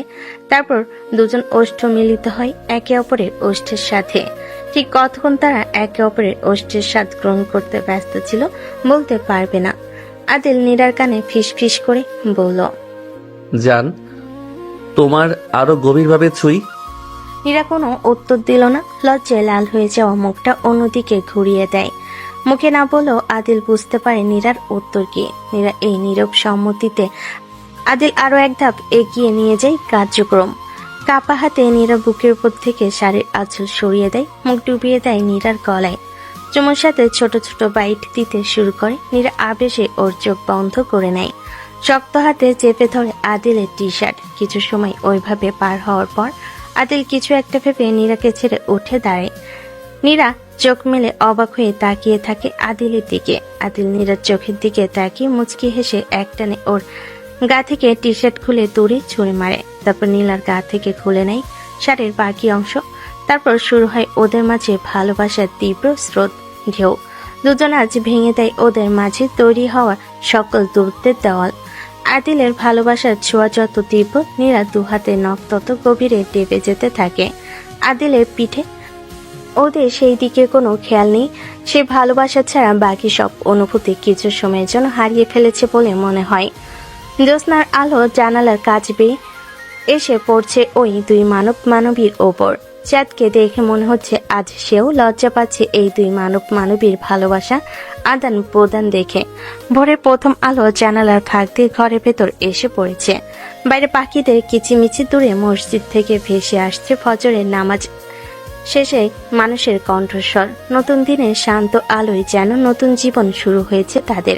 নীরা সবার আগে ঘুম থেকে উঠল। নীরা আদিলের দিকে তাকিয়ে দেখলো আদিল তার পাশে উপর হয়ে শুয়ে আছে। উন্মুক্ত পিঠে দৃশ্যমান হয়ে আছে ওর দেওয়া আঁচড়ের চিহ্ন।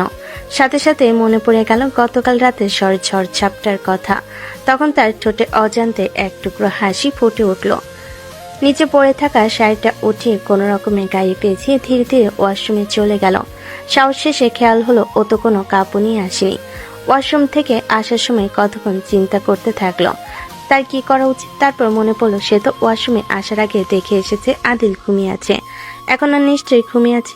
সে আদিল ঘুম থেকে ওঠার আগে যদি তাড়াতাড়ি করে শাড়িটা নিয়ে আসে তাহলে তো আদিল কিছু জানতে পারবে না। যে ভাবা সেই কাজ। ওয়াশরুমে থাকা একটা তোয়ালে পেঁচিয়ে বের হয়ে আসে ওয়াশরুম থেকে। কিন্তু কথায় আছে না, যেখানেই বাঘের ভয় সেখানেই সন্ধ্যা হয়। নীরার সাথে ঘটেছে সেটাই। ওয়াশরুম থেকে বের হতে দেখতে পাই বিছানার উপর আয়েশ করে বসে আছে আদিল। হাত পা টানা দিতে থাকে কিন্তু মাঝ রাস্তায় আটকে যায় নীরার এমন হট লুক দেখে। নীরা তাড়াতাড়ি করে ওয়াশরুমে চলে যেতে চাইলে আদিল এক দৌড়ে গিয়ে ধরে ফেলে নীরার হাত। তারপর নীরার মুখের উপর থেকে চুলগুলো সরিয়ে দিতে দিতে বলল, তোমার এমন হট লুক দেখিয়ে কোথায় পালিয়ে যাচ্ছ জান? নীরা মাথা নিচু করে বলল, আসলে আমি কোনো ড্রেস বা শাড়ি নিয়ে শাওয়ার নিতে চলে এসেছি। সেটা বুঝতে পারছি শাওয়ার নেওয়ার পর। সেটা নিতেই এসেছি এইভাবে। ভাগ্যিস কিছু নিতে ভুলে গিয়েছো, নয়তো সকাল সকাল তোমার এই রূপ দেখার সৌভাগ্য আমার কোনো দিনও হতো না। কথার সাথে সাথে আদিলের অবদ্ধ হাত বিচন করতে থাকে নীরার পিঠ জুড়ে।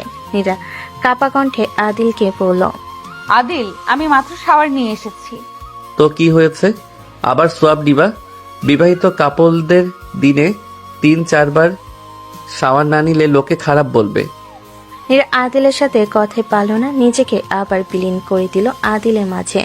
আবার তারা মেতে উঠলো ভালোবাসার খেলায়। দুজনে একসাথে আবার শাওয়ার নিয়ে তৈরি হয়ে নিচে নেমে এলো। শাওয়ার নিতে গিয়ে নীরাকে বিরক্ত করা বন্ধ করেনি। মুখ দেখায় সে বিরক্ত হচ্ছে আদিলের এসব কাজে, তবে মনে মনে অনেক খুশি হয়। সে তো তার জীবনে এমন একজন জীবন সঙ্গী চেয়েছে। দেরিতে হলেও তার স্বপ্ন পূরণ হয়েছে অবশেষে। ডাইনিং টেবিলে ইতিমধ্যে নাস্তার আয়োজন করা হয়েছে। আসিফ চৌধুরী পত্রিকা পড়ছিলেন আর আদিলের মা রান্নাঘর থেকে গরম গরম পরোটা নিয়ে এসে বের হলেন। নীরা ও আদিলকে একসঙ্গে হাসি মুখে নিচে নামতে দেখে দুজনের চোখে আনন্দের ঝিলিক ফুটে উঠল। আলহামদুলিল্লাহ, আজ অনেক দিন পর এই বাড়িটাকে আবার বাড়ির মতো লাগছে। এসো তোমরা দুজন বসো, আজ সবাই একসাথে নাস্তা করবো। নীরা এগিয়ে গিয়ে প্রথমে শ্বশুর শাশুড়িকে সালাম করলো। তার দুজনে স্নেহ ভরে তার মাথায় হাত রেখে দোয়া করলেন, আল্লাহ তোমাদের সংসারে ভালোবাসার রহমত আর বরকত দান করুক। আর সব সময় এভাবে একে অপরের সম্মান রক্ষা করে চলবে। আমিন। সকালে নাস্তা শেষ হতে হতে আদিলের মা মুচকি এসে দুজনের দিকে তাকালেন। তার চোখে মুখে আজ অনেক দিনের শান্তি। একটাই কথা বলবো, রাগ করবে না তো? না আম্মু, বলুন। এবার কিন্তু আমি নাতি নাতনির মুখ দেখতে চাই। এই বাড়িতে আবার ছোট্ট পায়ের শব্দ শুনতে চাই। কথাটা শুনে নীরা লজ্জায় মাথা নিচু করে ফেলল। আদিলও হালকা এসে মায়ের দিকে তাকালো। আম্মু, সবই তো আল্লাহর ইচ্ছা। আপনারা শুধু আমাদের জন্য দোয়া করবেন। ঠিক তাই, সন্তান আল্লাহর অমূল্য নিয়ামত, যখন তিনি চাইবেন তখনই দেবেন। আমাদের দায়িত্ব শুধু দোয়া করা। ইনশাল্লাহ আল্লাহ যেটা উত্তম মনে করবেন সেটাই হবে। আদিল টেবিলের নিচে আস্তে করে নীরার হাতটা ধরে রাখলো। নীরা একবার তার দিকে তাকিয়ে মৃদু হেসে দিল। সেই হাসতে ছিল ভরা ভালোবাসা আর নতুন জীবনের প্রতিশ্রুতি। বাইরে সকালে রোদ উঠেছে, বাড়ির বাগানে হালকা বাতাস সাদা ফুলগুলো দুলছে। আদিল হেসে বলল, চলো, আজ থেকে প্রতিটা সকাল আমরা এভাবে একসঙ্গে শুরু করব, সুখে দুঃখে সব সময়। ইনশাল্লাহ। শুধু একটা কথা মনে রেখো, আমরা কখনো একে অপরের হাত ছাড়বো না। কখনোই না। দুজন পাশাপাশি দাঁড়িয়ে আকাশের দিকে তাকালো। বহু ঝড় পেরিয়ে তারা শিখেছে ভালোবাসা শুধু অনুভূতির নাম নয়, ভালোবাসা হলো সম্মান, ধৈর্য, বিশ্বাস আর আল্লাহর উপর ভরসার আরেক নাম।